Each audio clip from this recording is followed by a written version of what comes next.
Hello दोस्तों, नमस्कार। स्वागत है आपका अपने यूट्यूब चैनल बीपीएससी बंधु में। दोस्तों, पिछले क्लास में हम लोगों ने किसान सभा को पढ़ा था। आज की क्लास में हम लोग खिलाफत आंदोलन और बिहार के बारे में पढ़ेंगे। चलिए दोस्तों, क्लास को शुरू करते हैं।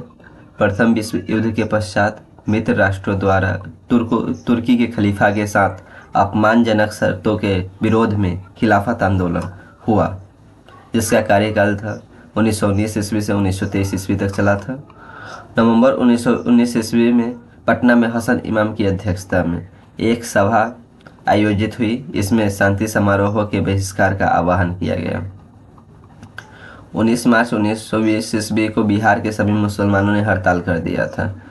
1920 ईस्वी में खिलाफत आंदोलन असहयोग आंदोलन के साथ साथ संचालित होता रहा, लेकिन तुर्की में मुस्तफ़ा कमाल पाशा द्वारा 1924 ईस्वी में खलीफा पद को समाप्त कर देने के कारण खिलाफत आंदोलन स्वतः निष्प्रभावी हो गया। मुस्तफ़ा कमाल पाशा जो थे 1920 ईस्वी में खलीफा का पद ही समाप्त कर दिए थे तुर्की में, इस कारण खिलाफत आंदोलन भी समाप्त हो गया था। फिर हम लोग नेक्स्ट टॉपिक असहयोग आंदोलन और बिहार को पढ़ेंगे। सितंबर 1920 ईस्वी में लाला लाजपत राय की अध्यक्षता में कलकत्ता के विशेष अधिवेशन में गांधी जी के असहयोग आंदोलन के प्रस्ताव को स्वीकार किया गया। कांग्रेस के नागपुर अधिवेशन 1920 में इसे पूर्ण स्वीकृति दी गई। जो कल असहयोग आंदोलन के लिए जो प्रस्ताव था वो कलकत्ता अधिवेशन में पेश किया गया था, और जो फिर उसके बाद नागपुर अधिवेशन हुआ, उसमें असहयोग आंदोलन को स्वीकार कर लिया गया और इसे स्वीकृति दे दी गई। बिहार में इससे पूर्व बिहार प्रांतीय सम्मेलन के 12वें अधिवेशन, जो कि भागलपुर में राजेंद्र प्रसाद की अध्यक्षता में असहयोग पर बल दिया गया। नवंबर 1920 ईस्वी में शाहाबाद में नशाबंदी आंदोलन शुरू किया गया। शाहाबाद में नशाबंदी आंदोलन शुरू किया गया नवंबर 1920 में। असहयोग आंदोलन के क्रम में राजेंद्र प्रसाद, मजहरुल हक, ब्रजकिशोर प्रसाद, मुस्तफ़ा शफी, आदि नेताओं ने विधायिका के चुनाव से नाम वापस ले लिया था। जब असहयोग आंदोलन हो रहा था तो उस समय राजेंद्र प्रसाद जो थे वो मजहरुल हक, ब्रजकिशोर प्रसाद, मोहम्मद शफी दाऊदी, ये सभी ने जो विधायिका में नॉमिनेशन करवाए रखे थे वो सभी अपने चुनाव से नाम वापस ले लिए थे और चुनाव न लड़ने का फैसला लिए थे। राजेंद्र प्रसाद ने वकालत का पेशा छोड़ दिया। उनके भाई जो थे राय साहब महेंद्र प्रसाद ने राय साहब की उपाधि लौटा दी थी। राय साहब जो थे, राय साहब महेंद्र प्रसाद, तो राय साहब की उनको जो उपाधि मिली थी वो लौटा दी थी, और मजिस्ट्रेट वो थे, वो पद से भी इस्तीफा दे दिया था। असहयोग आंदोलन के समय शिक्षा के वैकल्पिक साधन उपलब्ध कराने के लिए राष्ट्रीय महाविद्यालय की स्थापना की गई। इसके प्राचार्य राजेंद्र प्रसाद बने।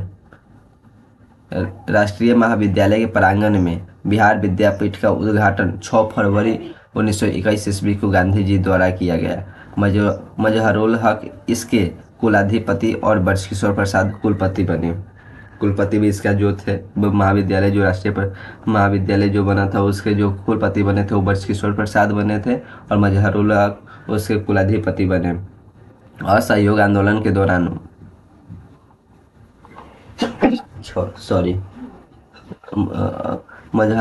असहयोग आंदोलन के दौरान मजहरुल हक ने दीघा के पास मित्र ठहरू मियाँ से दान में प्राप्त भूमि पर सदाकत आश्रम की स्थापना की। जो सदाकत आश्रम था उसकी स्थापना मजहरुल हक ने किए थे। 30 सितंबर 1921 ईस्वी को मजहरुल हक ने सदाकत आश्रम से द मदरलैंड नामक एक अखबार निकालना प्रारंभ किया, जिसने राष्ट्रीय भावना का प्रचार प्रसार किया। 22 दिसंबर 1921 ईस्वी को युवराज प्रिंस ऑफ वेल्स का पटना आगमन हुआ। जो युवराज प्रिंस ऑफ वेल्स था उसका पटना आगमन 22 दिसंबर 1921 को हुआ। उस दिन पटना शहर में हड़ताल आयोजित की गई। 5 फरवरी 1922 ईस्वी को चौरी चौरा की घटना के बाद गांधी जी के द्वारा 12 फरवरी 1922 ईस्वी को असहयोग आंदोलन स्थगित कर दिया गया। स्थगित करके इसलिए कर दिया गया कि वो उसमें कई पुलिस वाले को मार दिया गया था, जिस कारण गांधी जी आंदोलन को स्थगित कर दिया। ब्रिटिश सरकार से असहयोग के लिए मौलाना सज्जाद द्वारा इमारत ए सरिया संस्था का गठन फुलवारी में किया गया था। ब्रिटिश सरकार से सहयोग के लिए मौलाना सज्जाद जो थे उनके द्वारा इमारत ए सरिया संस्था का गठन फुलवारी में, जो पटना के फुलवारी में है, वहाँ पे इमारत ए सरिया की संस्था का गठन किया गया। अब हम लोग पढ़ेंगे राष्ट्रीय आंदोलन और बिहार। सबसे पहले हम लोग देखेंगे स्वराज पार्टी और बिहार को। तो कांग्रेस का जो 37वां अधिवेशन 1922 में हुआ था वो गया में हुआ था, बिहार के गया में हुआ था, और इसकी जो अध्यक्षता किए थे वो चित्तरंजन दास किए थे। इस अधिवेशन में कांग्रेस द्वारा विधायिका में भाग लेने के बहिष्कार का निर्णय लिया गया। चित्तरंजन दास मोतीलाल नेहरू और विधायिका में प्रवेश के पक्ष में थे।